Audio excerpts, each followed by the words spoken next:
Hello, hello, welcome back to your favorite YouTube channel, Think as an Investor, Not as a Consumer. The channel that has like three primary purpose. One, financial education. The second one, uh, collaborate with local business, especially here in Old Town Alexandria, Virginia. And the third one, and I know super ambitious, but here we go, create affordable housing. I am Gabby, and you guys have been with me 7 weeks now. Oh my gosh. Thank you guys. Once again, gratitude is everything. And I'm so grateful for you guys for keep following the channel, for keep giving me feedbacks and listening to what I have to say. And I hope learning together in this journey of financial education, business supporting, and affordable housing creation. Well, thank you guys for everything. I've been reading all the comments, and all of them are awesome, and it helps me to keep going and develop and keep growing in this channel. So, if everything works good, next week we're gonna have the very first guest. Woo!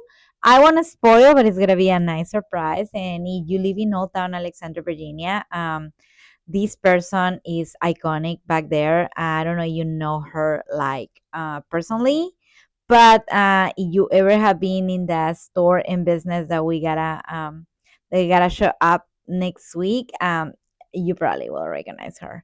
Okay, so it's gonna be a surprise. It's a her, so you know it's a she. And then yeah, it's gonna be awesome. So based on what we already have been learned through these perfect numbers, seven episodes of Think as an Investor, Not as a Consumer, we start with a goal in mind. How to like being a strategic goal setup and have the mindset to, hey, this is my goal. This is how I gotta get there. And then we keep going with more like tips to, like to get the mission done, then how to flip your mindset and think as an investor, not as a consumer, and like invest your money, your time, your effort. Best investments out there, I cannot stress enough, is real estate. You have any piece of land, you have any real estate investment, even if it's your own house, your own place of shelter, it can count as an investment. So we give strategies how to move your equity, how to make your money work for you. In this episode, we gotta go hands on to one of the main questions that I've been having, and is how to create more cash flow. You have the privilege to have already one job or two jobs. I know people that they have more than one job, and it's admirable because that's the way to create wealth. Do not put all your apples in one basket. You have to diversify. So that's why I was keep calling invest in something else, like do your savings, you do investments, you 401ks, your retirements, you Roth IRAs, all that kind of stuff. But another really popular, especially right now since pandemic and when in this age, in this time, uh, for create cash flow is side hustles.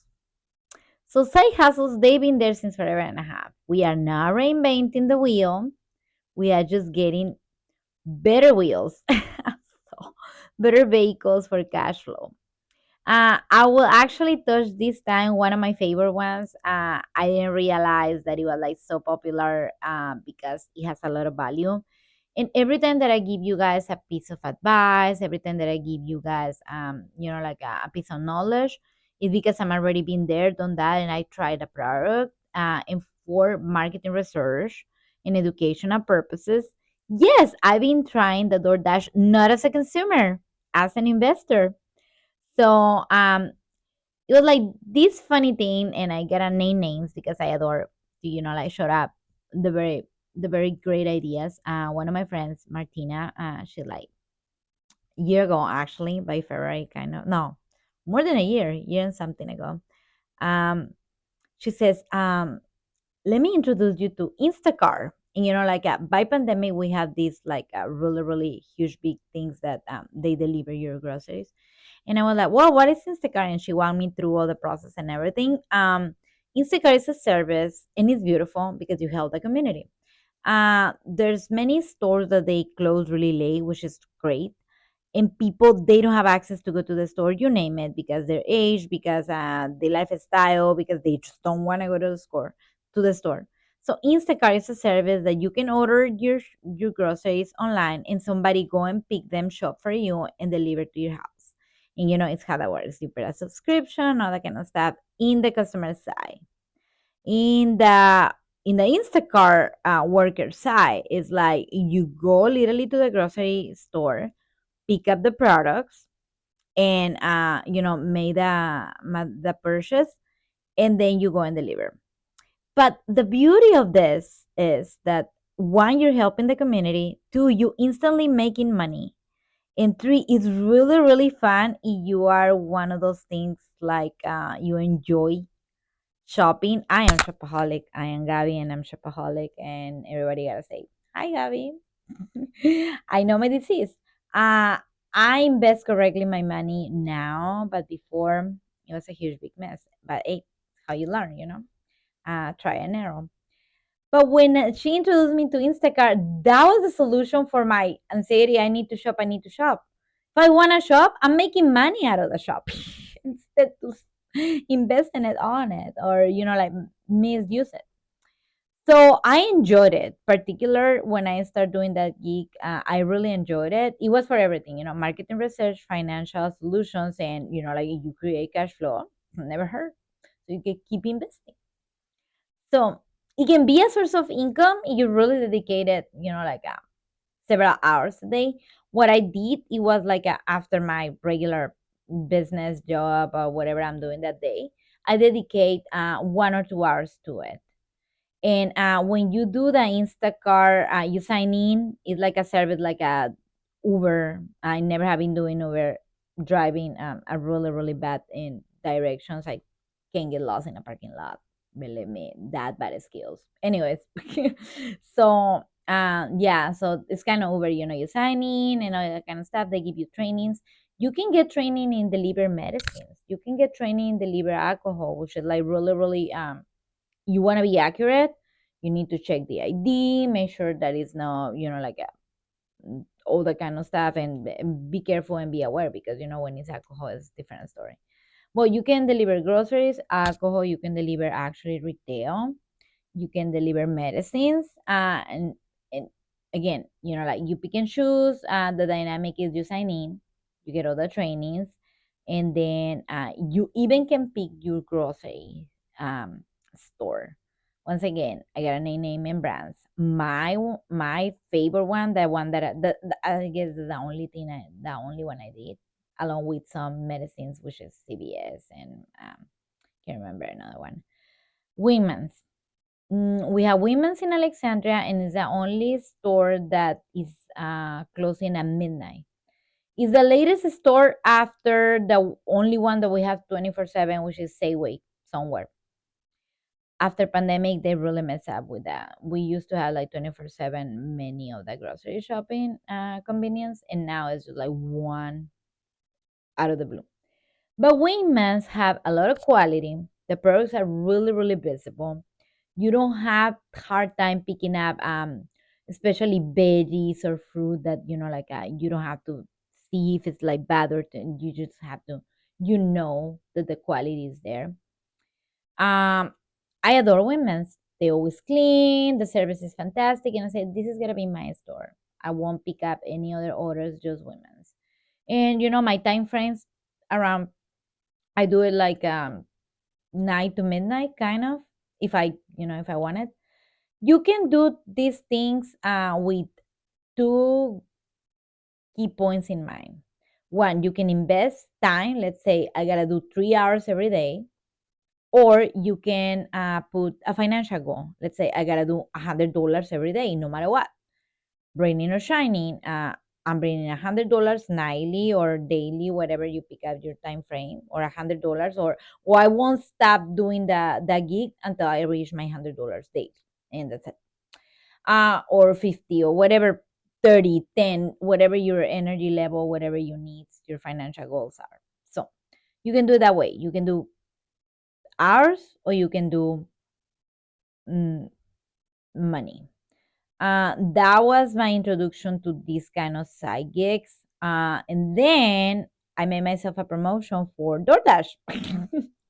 DoorDash is the same dynamic, but it's different product, and it gives you the leverage to deliver faster and create more income, kind of. In Instacart, you have to have a little bit of more like awareness on what you're picking up, because it can be just one product but super super heavy. For example, like one package of 24 water bottles, and like you have to deliver in a third or fourth floor that is not elevator. It can be hectic. But you get a lot of money, like for just one or two products, which is good. But work is smart, not hard. Whenever you're doing these gigs, like make sure that you know your weakness and your strength, and pick and choose the gigs, whatever, according to your lifestyle level of, like lifting power, you name it. So the other thing is like in DoorDash, it's easier, it's faster. At some point it's better, but you gotta face kind of like I will say customers, they are desperate because DoorDash is primary food delivering, not just groceries. Uh so food delivery is like, oh, I'm hungry, I gotta order this one, and then the client can be texting you, are you there yet? Are you there yet? And then you facing like you go to a restaurant and it's so busy, or it can be traffic, so it can affect your tips and your quality service. But it's really up to you. I remember when I was doing Instacart, I adopt this thing like to put stickers and like, and thanks for your trust, and thanks for letting me serve you, or thanks for your business, and like a little have a happy day sticker or whatever. So I did the same in DoorDash. It's difficult, but it's possible. So like because you're by the minute, you like you pick up this order, and maybe in the same restaurant you have another order, and then you pick it up. So and then it's kind of hard to manage the order, but it's good if you have a strategy. For example, let's say you go to, I don't know which one was one of my favorites. It was a Thai restaurant. I was at a sushi restaurant in Old Town. It's called Kiso. People order so much because it's a really really it's an Old Town business. See, I'm shutting down like my Old Towners. Kiso is sushi place. So I had like in one trip to Kiso, I can get like three orders because people like it, like the product. So in my sticker, I put like the name of the person, thanks for your trust, and then like in phone, and that way I identify. Oh, I'm delivering for whoever, like Julia. Oh, Julia's here or whatever. So one, identify the name so I don't confuse the order, which is a strategy. Work is man hard. Two, I put my sticker, my little tiny, like my staple there. And three, you always advertise like the business that they owners, they always like in the sticker I put like one of those complimentary memes that they say, and like you already have the memes and everything. Everybody works different, everybody doing different way. But I can tell you, if you put quality in whatever you're doing, you extra geek, if you are like having lemonade stand, or you walking dogs, because it's way too many side gigs that you can actually create cash flow immediately. You have to deal with the taxes later because you literally like like independent contractor, but you can have cash flow immediately. So yes, be unique. Do it like you mean it, because you're doing a service to helping. You are literally feeding the hunger. In Instacart, I was feeding the hunger. I was like helping the people in need, if it's about medicines and stuff like that. DoorDash actually deliver medicines too. And I'm a night person. That's my weakness and my superpower. There's a lot of people that they don't go out now, or they're afraid of it, or they get sick in the middle of the night. So, somebody needs to deliver for them.